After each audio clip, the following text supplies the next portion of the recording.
সকাল থেকে উঠেই দেখি মুষলধারে বৃষ্টি, কিন্তু আমি আর মা যখন বাড়ি থেকে বেরিয়েছি তখন কিন্তু বৃষ্টিটা কমে গেছে। আজ আমি আর মা যাচ্ছি কয়েকদিনের সফরে, সেটা কিন্তু ওয়েস্ট বেঙ্গলের বাইরে। অ্যাকচুয়ালি আমি আর মা যাচ্ছি আসামে। আমি আর মা এই প্রথমবার দুজনে একা অনেক দূরে যাচ্ছি। তো এটা বেশ একটা মজাই লাগছে, দুজনে একসাথে এতটা দূর যাওয়া, তাও আবার ওয়েস্ট বেঙ্গলের বাইরে।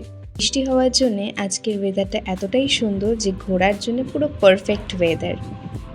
এই রাস্তাটা হলো কলকাতার আর অন্য রাস্তাগুলোর থেকে সবথেকে বেশি পছন্দের একটা রাস্তা আমার, কারণ এইরকম মেঘলা ওয়েদারে এই ময়দানের সামনে দিয়ে যাওয়ার একটা আলাদাই অনুভূতি।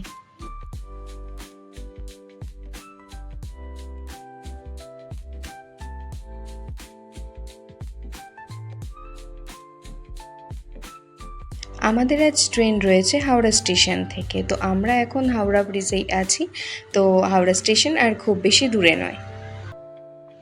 ফাইনালি আমরা হাওড়া স্টেশনে পৌঁছে গেছি।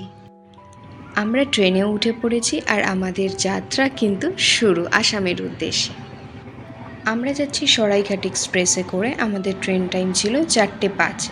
তো আমরা যেহেতু বাড়ি থেকে লাঞ্চ করে বেরিয়েছি আর এখন ইভিনিংয়ে, তাই খাওয়ার জন্য টুকটাক কিছু কিনে নিয়েছি। আমি এখন খাচ্ছি ভেজ স্যান্ডউইচ, আর সাথে নিয়ে উঠেছিলাম বিস্কিট, কেক, ভুজিয়া এসব।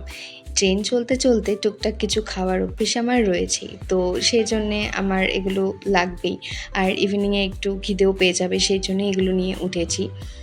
আর ডিনারে ছিল আমাদের আজ রুটি, আলু সয়াবিনের তরকারি আর সাথে বোঁদে। সকাল সকাল উঠেই দেখছি ট্রেন কিন্তু অলরেডি ওয়েস্ট বেঙ্গল থেকে আসামে ঢুকে গেছে। আর এখানেও কিন্তু ঠিক নর্থ বেঙ্গলের মতনই পাহাড়ি ভিউ, তো মনে হচ্ছে যেন নর্থ বেঙ্গলেই রয়েছি।